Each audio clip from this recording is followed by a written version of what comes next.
Sex, Style, and Fatal Attraction next on Snapped.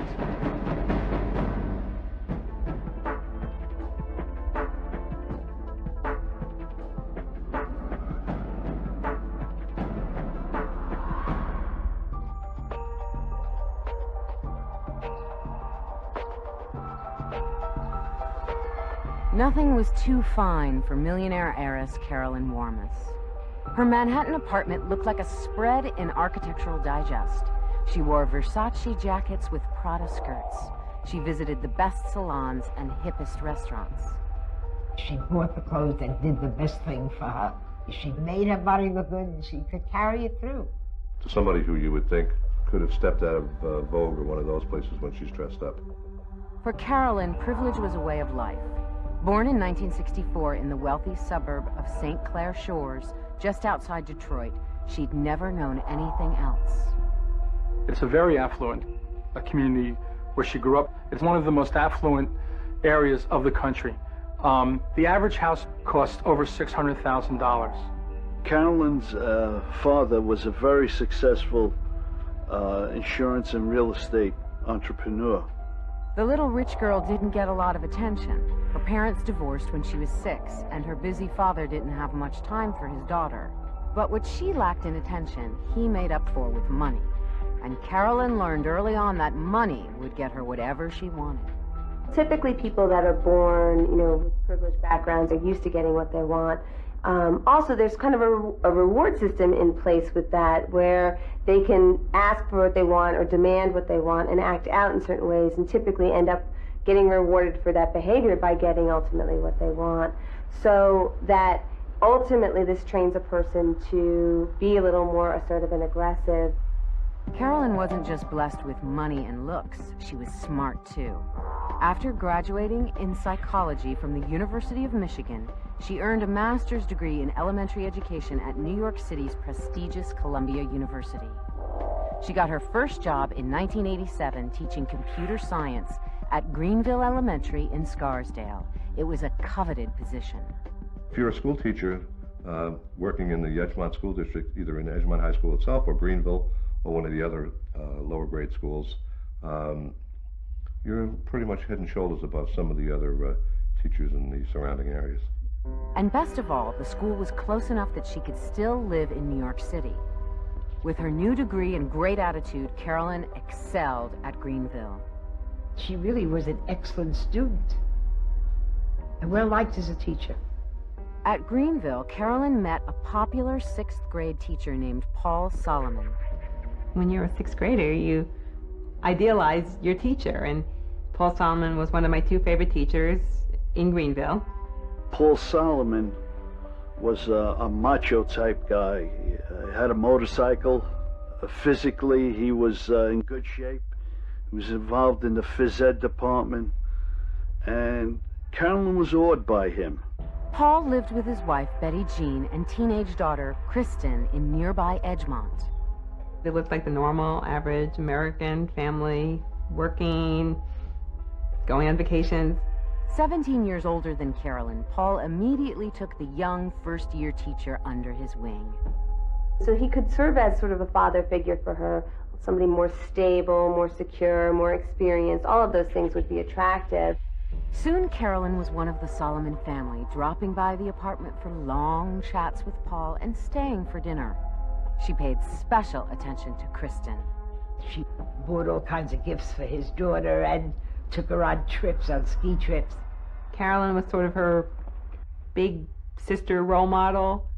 Carolyn may have been a big sister to Kristen, but she became more than a daughter to Paul Solomon. Much more.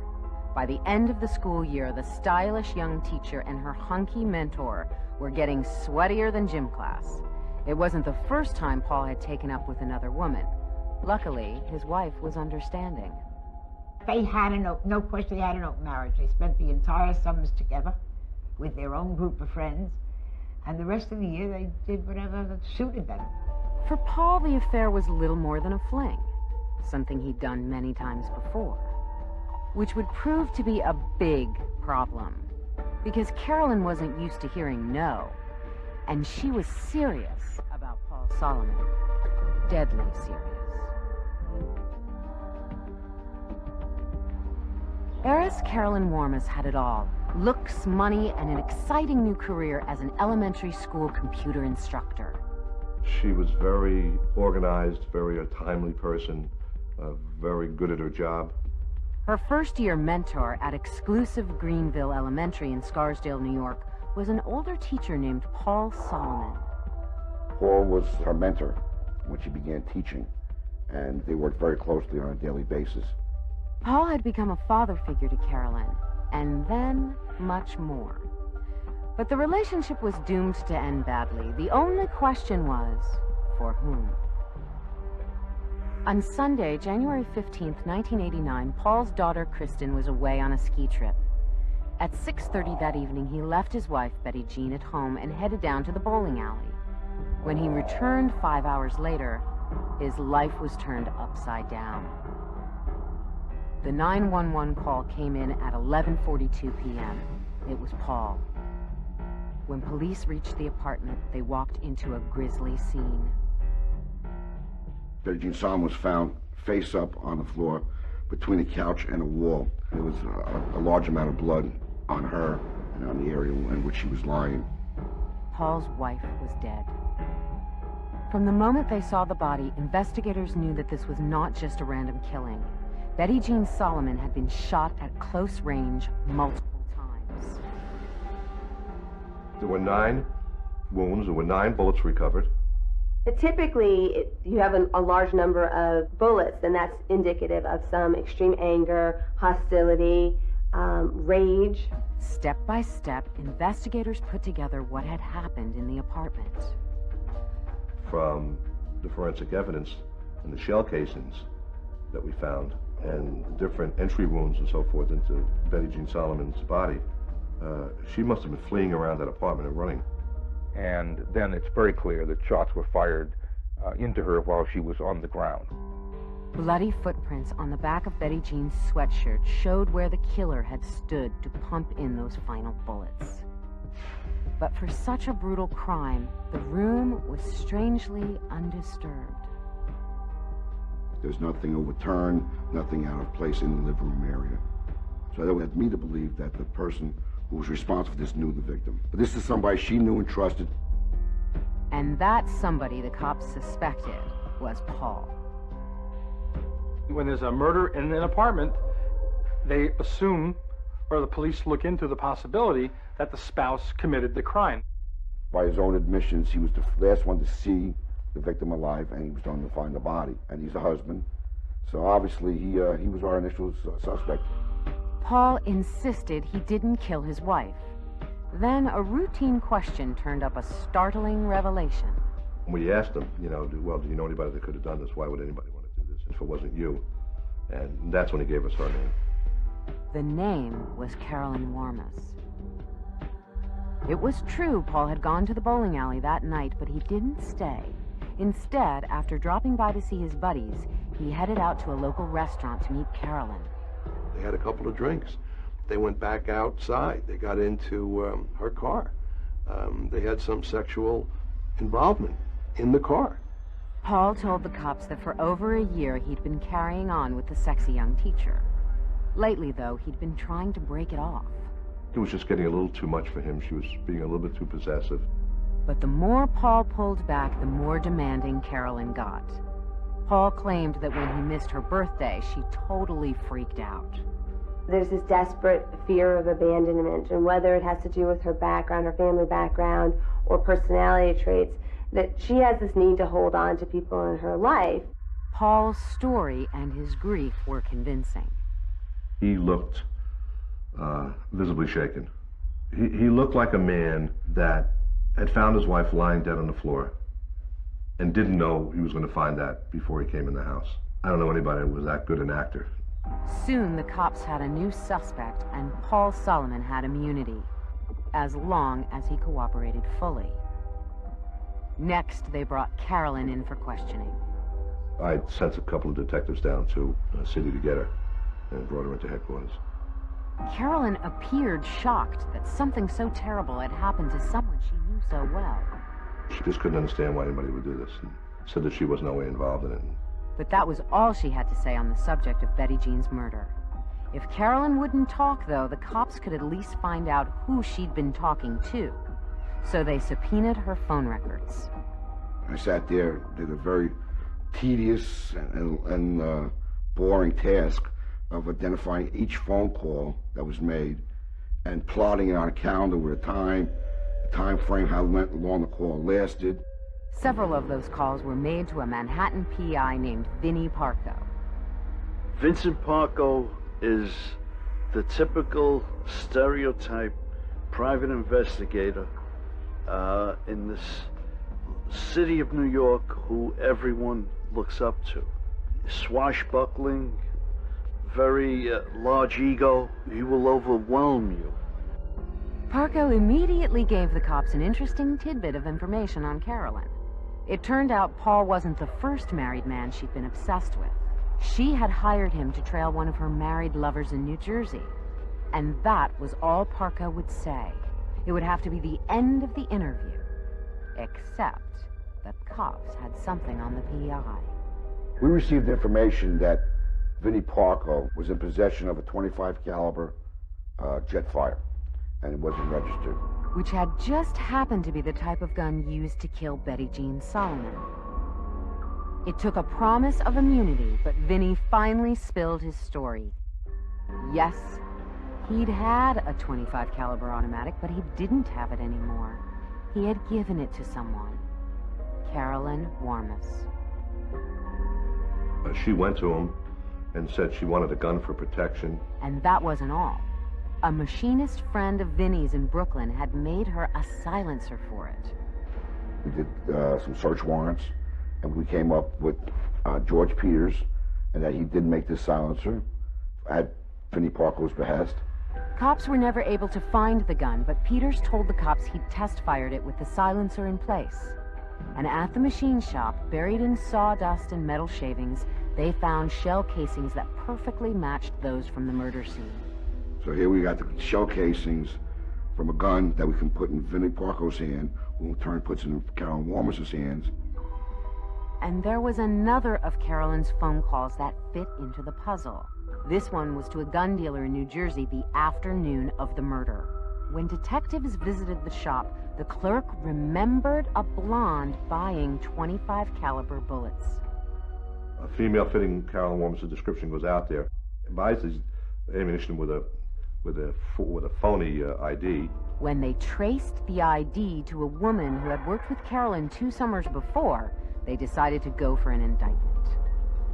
On February 2nd, 1990, Carolyn Warmus was charged with the murder of Betty Jean Solomon. Bail was set at $250,000. Her daddy, of course, paid it. Prosecutors were confident they had enough evidence to convict Carolyn Warmus even without the murder weapon or any witnesses. But convicting the millionaire heiress of murder would be far from easy, and a missing piece of evidence would make all the difference.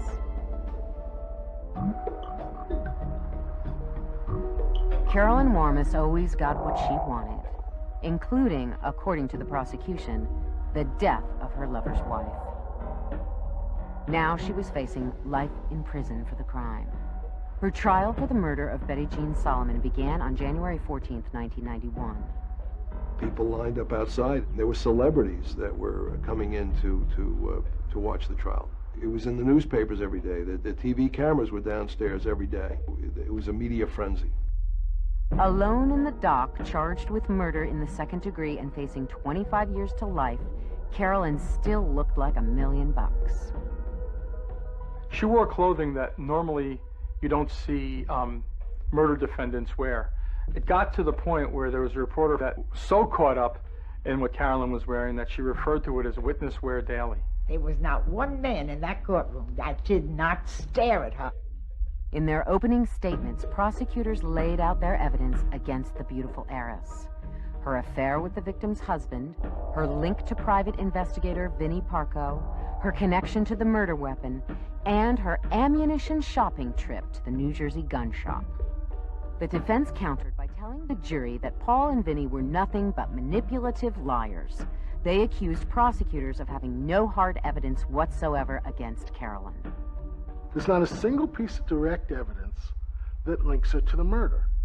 They did not have possession of a gun that did the shooting. There are no witnesses. Nobody saw her in that building.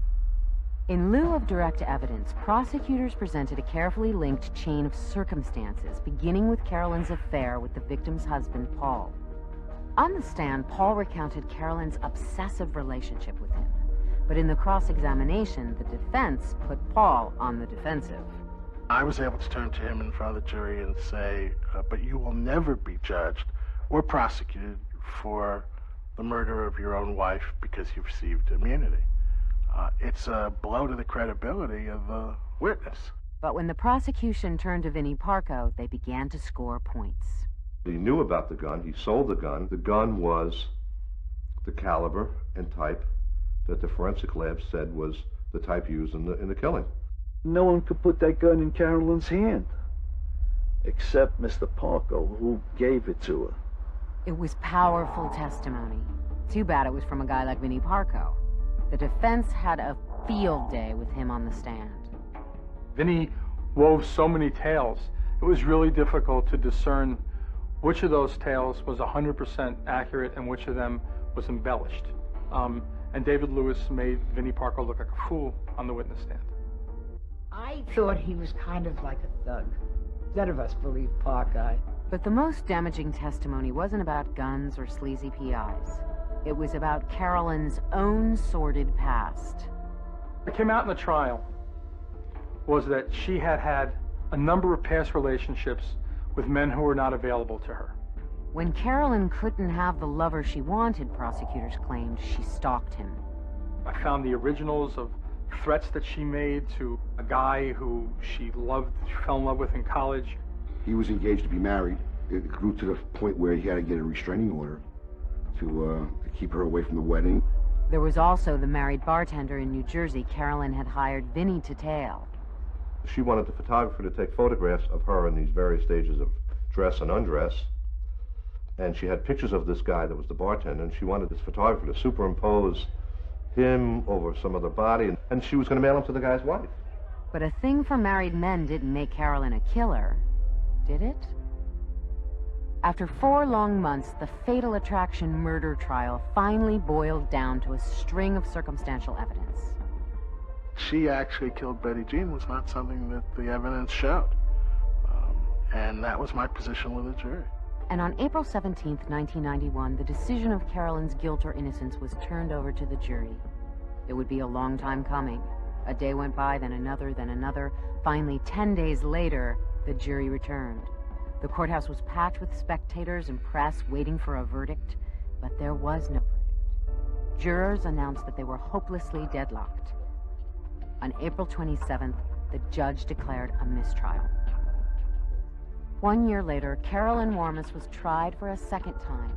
Everything was basically the same as in the first trial, except for one key piece of new evidence: a black cashmere glove. The crime scene photos showed a glove next to the body of Mrs. Solomon.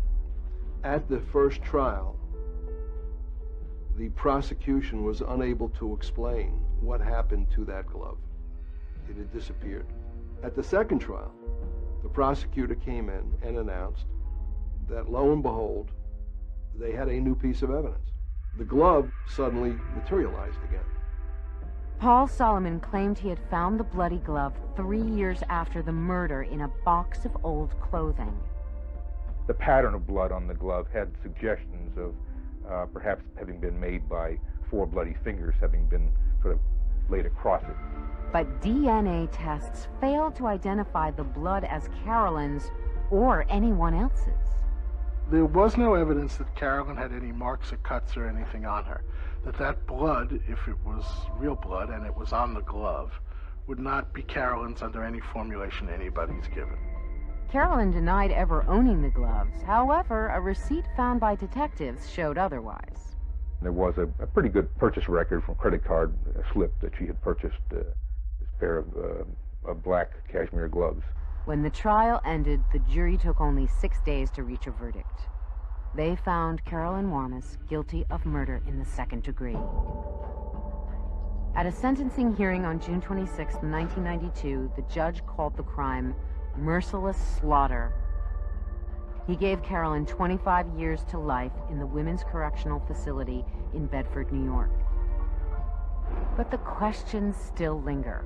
Why, of all the married men she had affairs with, did Carolyn choose to kill Paul's wife? Was Paul so special?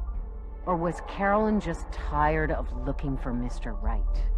It could be that she was more attracted to him than other people. Or it could be that last time it didn't work. Like, she tried all kinds of different methods before and nothing worked. She wasn't able to keep the man. This time it escalated to the point of murder.